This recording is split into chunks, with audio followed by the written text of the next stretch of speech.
They say life is what happens when you're busy making other plans. In my case, life punched me in the face while I was in aisle 9 of Home Depot, comparing light bulbs like a man with real decisions to make. Edison or LED? I muttered, squinting at wattage numbers like they held the secrets of the universe. That's when my phone buzzed. A text from my wife, Dana. Don't forget the compostable trash bags. And please check the garden section for that special mulch. Love you. It was the kind of message that made me feel like a responsible adult. Married 10 years, home ownership, a garden we rarely tended. Yeah, things were steady. Mundane, even. But steady is good, right? Wrong. Because if you'd asked me in that moment, holding a bulb in one hand and my phone in the other, if I thought my life was about to detour straight into the twilight zone, I'd have laughed and said, only if I picked the wrong wattage. Well, I picked the LED. Brightest on the shelf. Figures. When I got home that day, Dana greeted me with her usual, "Did you get the mulch?" before pecking me on the cheek like we were co-stars in a PG-rated sitcom. Check the garden, I said with a smirk, setting down the bags like a hunter returning from battle. Not only did I get mulch, I got 2 types. Organic and ultra-organic. She giggled. I lived for that sound. It meant I still mattered. Looking back, that laugh was the laugh of a woman who already knew something I didn't. Like she was in on the joke, and I was just the punchline waiting for the setup to land. At the time, I chalked it up to a good day. Her hair was up in that messy bun she wore when she was relaxed. Her cheeks were flushed from gardening. She even poured me a glass of wine before dinner. Malbec, my favorite. I should have known then. Nobody just pours you Malbec for no reason. Especially not on a Tuesday. The next morning was quiet. Too quiet. Dana was already up by the time I shuffled into the kitchen, scratching my chest and looking for coffee like a man freshly released from captivity. She stood at the island, scrolling through her phone, her face lit by a glow that wasn't entirely from the screen. Morning, I mumbled, pouring myself a cup. Morning, babe, she said with a brightness that felt like overcompensation. She kissed me quickly, too quickly. A drive-by smooch. If a kiss had an escape velocity, that one hit it. I watched her walk out of the kitchen like everything was normal. It wasn't. I just didn't know it yet. Later that afternoon, I found her in the backyard, hunched over her flower beds, earbuds in. She was digging a little too enthusiastically, as if burying something more than roots. I leaned on the fence, sipping lemonade. Hey, when did you become Farmer Dana? She popped one bud out and grinned. Trying to make the yard pretty. You'll thank me when the neighbors stop judging us. Pretty sure the only thing Karen from next door judges harder than our weeds is your parking. Dana laughed, but her eyes didn't.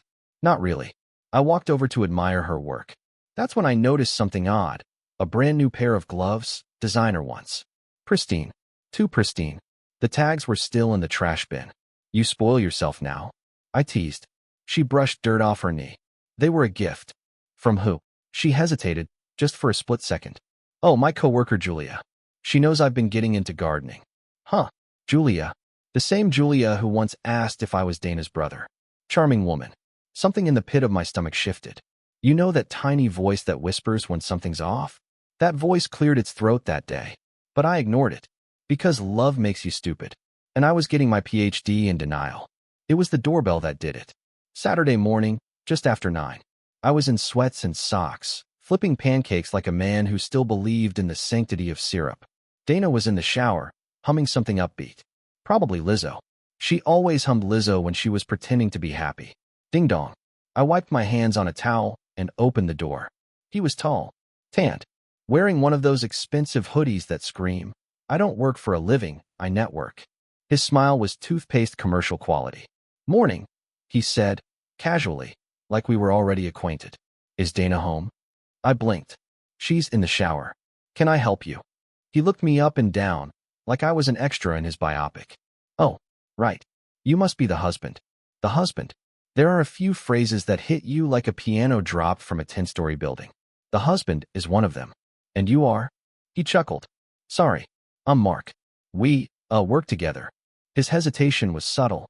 Most people wouldn't have caught it. But I did. My gut, silent for weeks, started singing. I stepped out onto the porch and closed the door behind me. You need something from Dana? He scratched the back of his neck. Yeah, actually, she left her laptop charger in my, at work. I figured I'd drop it off. She said to just swing by. I looked at the bag in his hand. Not a charger bag. A gift bag. With tissue paper. Silver. Fancy. Not something you'd throw a Dell power cord into. Dana opened the door behind me in her bathrobe. Hair wet. Eyes wide. Oh, she said, her voice shrinking. Mark. He smiled. Morning, gorgeous. That's when the whole floor of my life cracked in half. Right there, between the pancakes and the porch. I didn't say anything. I didn't have to. Her expression said it all. The silence wasn't awkward, it was biblical. Mark handed her the bag. Like I promised.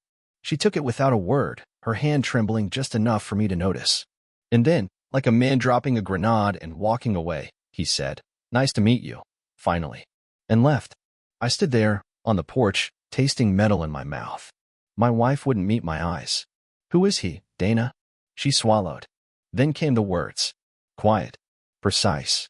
He's not who you think he is. I nodded slowly. Then tell me. Who is he? And she said the words that built the tombstone for our marriage. He's someone I shouldn't have fallen for. I didn't speak. I didn't yell.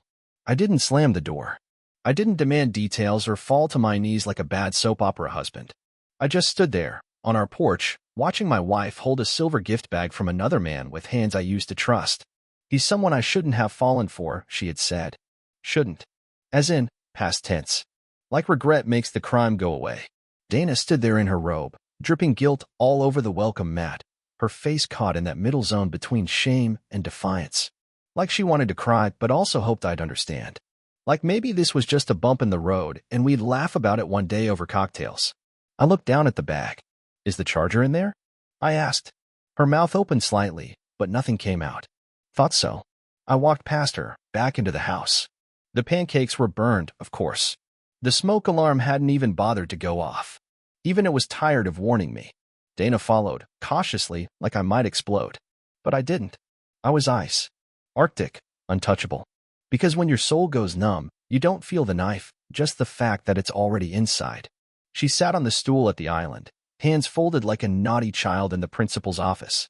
I didn't mean for it to happen, she said softly. Of course not.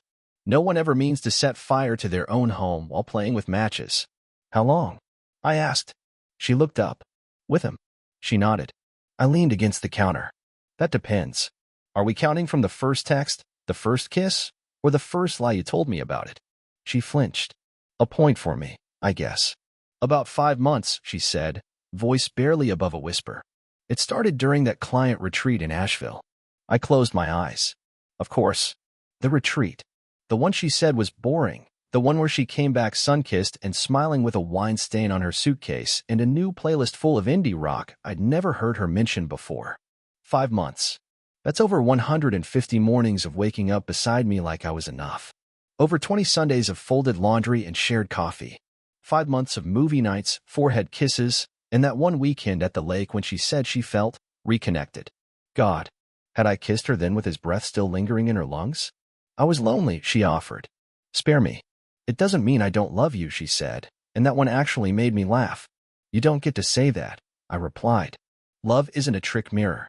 You don't love someone while building a second life behind their back. I didn't plan it. He just got me. He listened.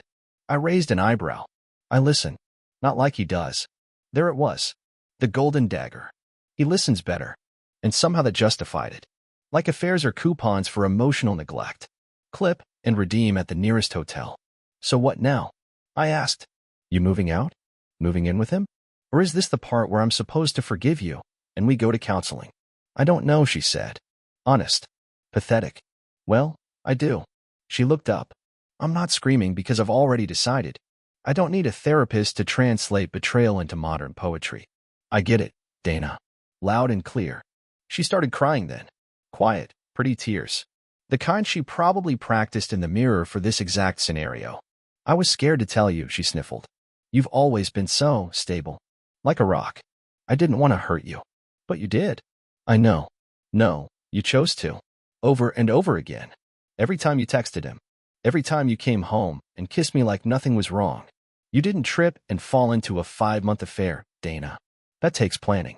Coordination. Energy. You nurtured it. Silence. I turned toward the sink, rinsed out my coffee mug like it was any other Saturday. Like I wasn't scraping the last bits of my marriage down the drain. Behind me, Dana was still crying. I could hear it in the hitch of her breath, but I didn't turn around. Because here's the truth no one tells you. When your spouse cheats, you don't just lose them. You lose the version of yourself that believed you were loved. That version of me had died on the porch. The new one? He was just getting started. The worst part about betrayal isn't the anger. It's the clarity. Once you know the truth, every memory walks past you wearing a different face. The Asheville retreat? A lie. Her late-night strategy calls? A lie. That day she said she was just too tired for date night and suggested I go see the movie alone? That was probably him. The story of our marriage had become a mystery novel where I was the fool reading along, never realizing the killer was sleeping beside me. But clarity has its perks. I could finally see the field, and I wasn't about to play defense anymore. Sunday morning, Dana left early for yoga. I didn't call her out on it. Why would I? She thought I was still in shock, still digesting. That's the thing about cheaters. They expect you to either explode or cry. What they never see coming is silence. It makes them nervous. She took her yoga mat. I took her laptop. Password? Her childhood cat's name.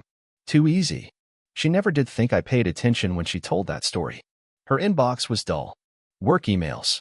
Shopping newsletters. But the texts? Goldmine. Her laptop synced with her phone. Rookie mistake. There he was. Mark H. Little hearts next to his name. How poetic. I didn't snoop. I archived. I documented. Screenshots. Timestamps.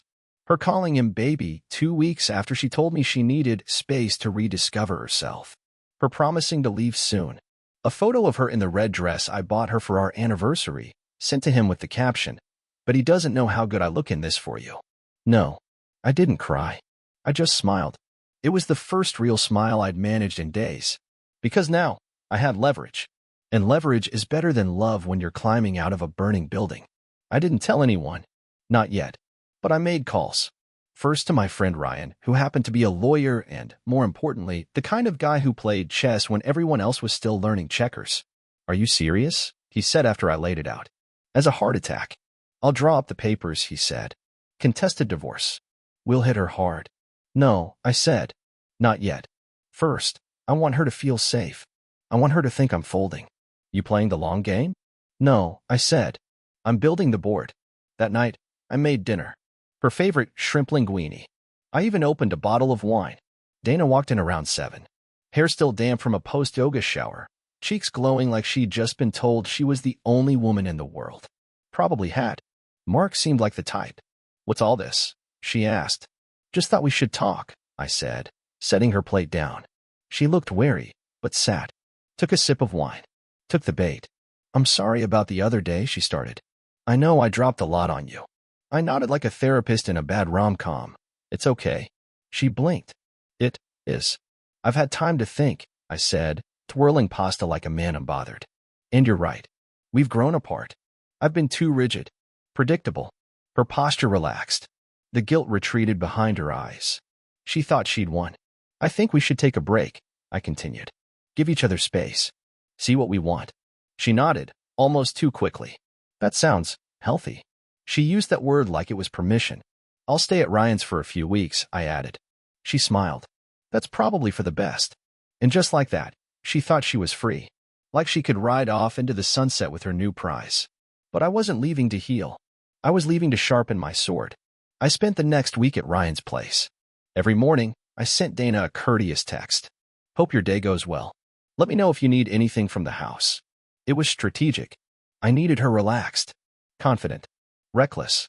Meanwhile, I turned Ryan's guest room into a war room. I opened a new email address.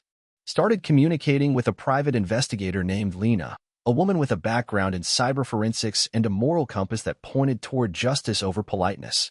"Catch him in the act," I told her. "I want faces, places, anything that smells like betrayal." Within 4 days, Lena sent a file.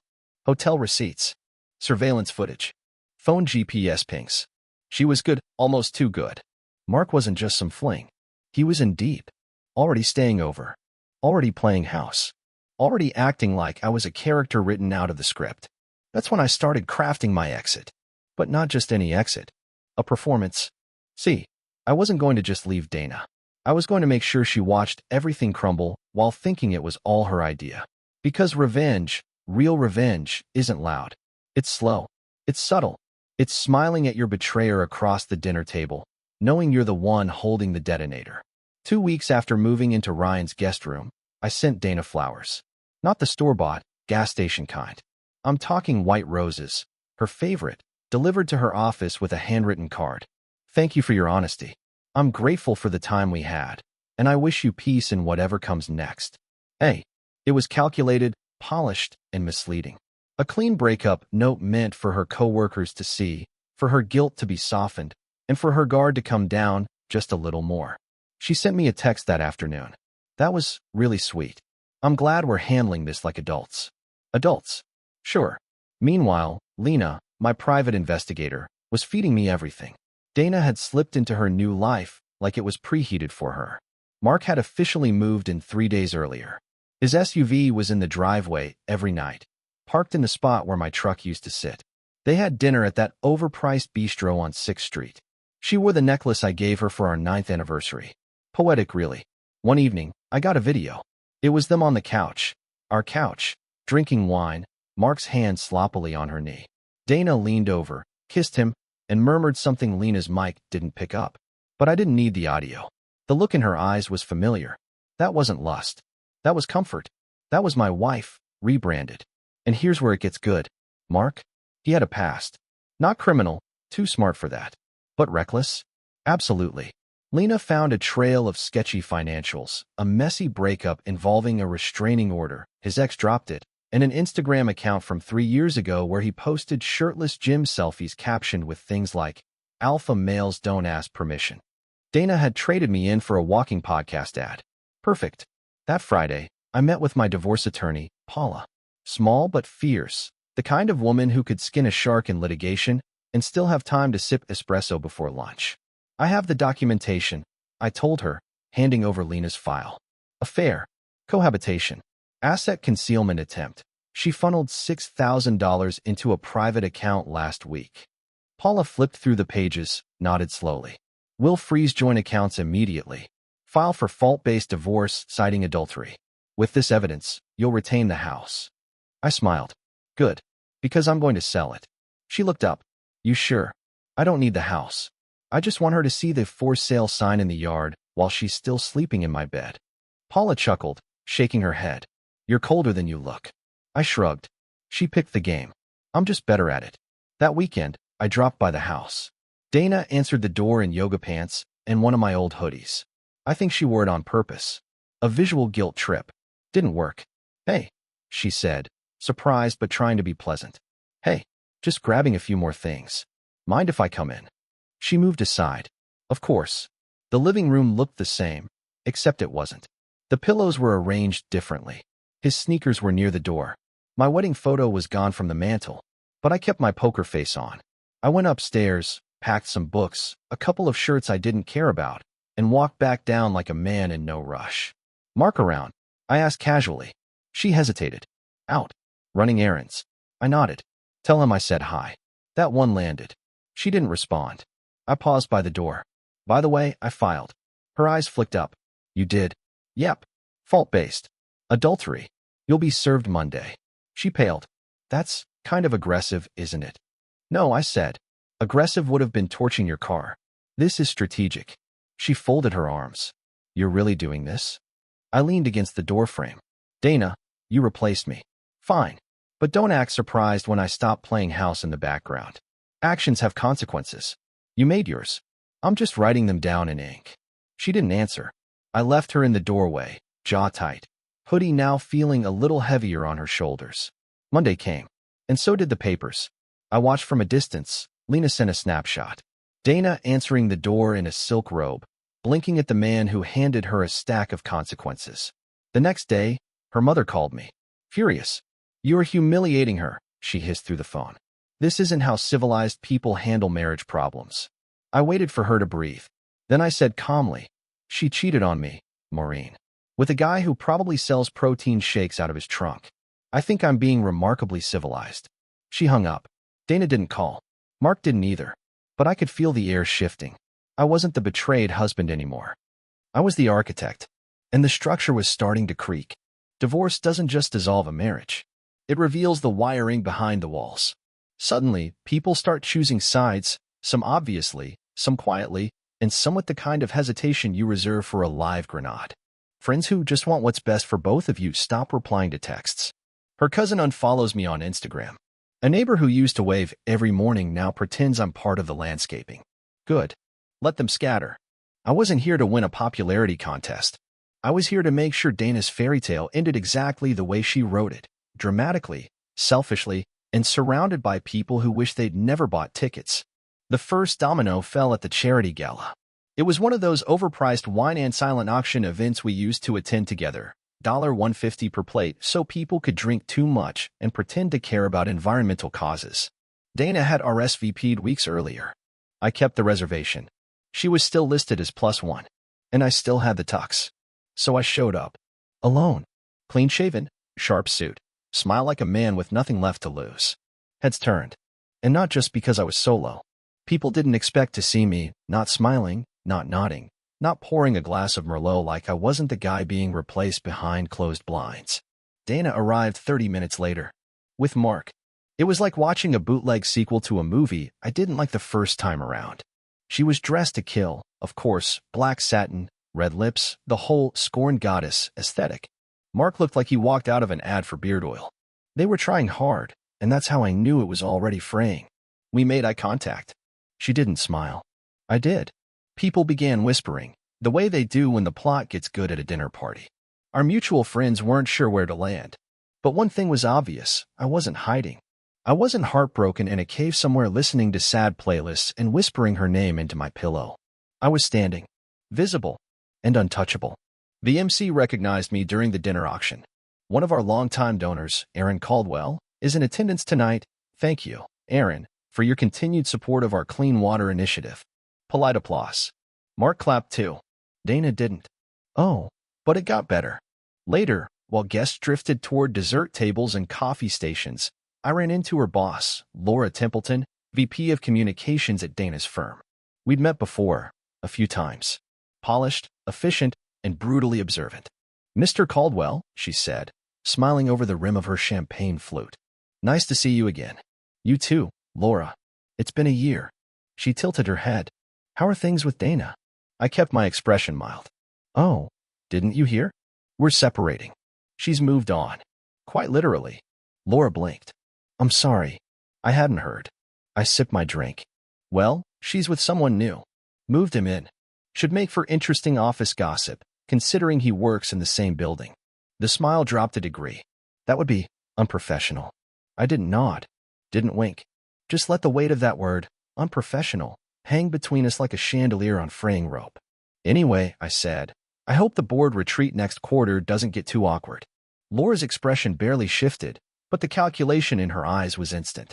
Corporate leadership doesn't like drama, especially not the kind that comes with affairs, optics, and potential HR reports.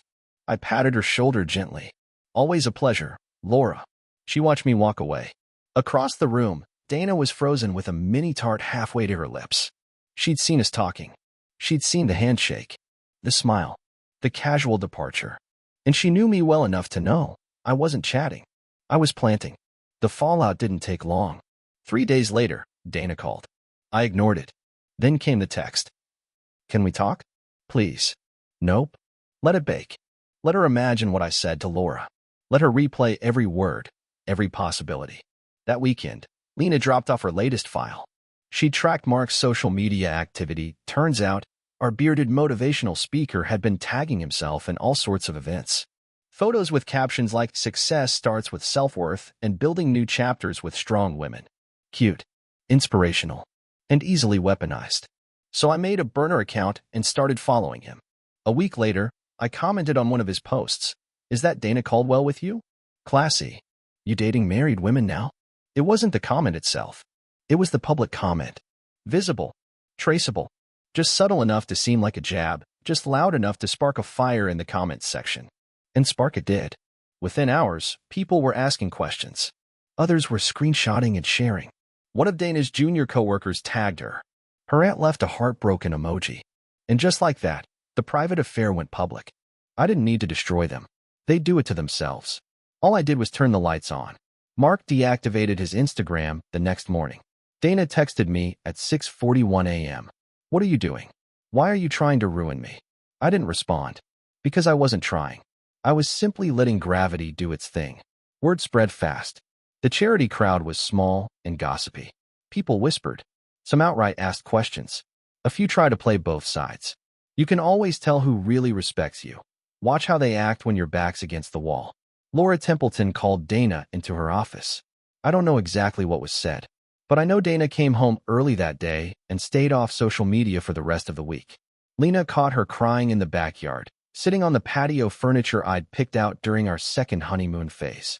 She didn't look like a woman in love. She looked like someone who'd just been dropped off in a new country with no map and no translator. I would have felt bad, but I remembered the silver gift bag. I remembered the text messages and the wine-stained lies. So I felt nothing. Well, not nothing. I felt done. By month's end, the divorce was nearly finalized. Fault-based. Evidence stacked higher than her Pinterest board. I got the house. The accounts were split. She didn't fight for much. Didn't have the leverage. Not anymore. I scheduled the open house for the weekend. She and Mark had planned a trip to Charleston. She hadn't officially moved out yet. She was still transitioning. So her clothes were still in the closet. I didn't touch them. The realtors did. They staged the bedroom with fresh bedding and boxed her things neatly in the garage. People walked through, admired the crown molding, complimented the lighting. I left a little photo album on the kitchen island titled Memories. Inside us, wedding photos, a few candid vacation shots, but also screenshots. Just a few. Enough to raise eyebrows. Enough to start conversations. One woman asked, "Wait, is this that house?" She knew. They all knew. The real estate agent asked if I wanted it removed. No, I said. Let the walls tell the story. The house sold above asking. I packed my last box and left the keys on the counter. No note. No goodbye. Just silence. It would be easy to say I moved on. But I didn't move on. I moved forward. There's a difference. A few months later, I ran into Dana at a coffee shop. She looked older. Not bad, just tired in the soul. Mark wasn't with her. She smiled, hesitant. Hey. I nodded. Hey. She glanced at the barista, then back at me. You look good. Healthy diet. Low on lies. Her smile faltered. You really did all that just to hurt me, didn't you? I took a sip of my coffee. No, Dana. I did it to remind you. Remind me of what? That people don't just break. They remember. She said nothing. As I turned to leave, I paused. By the way, your mom sent me a Christmas card.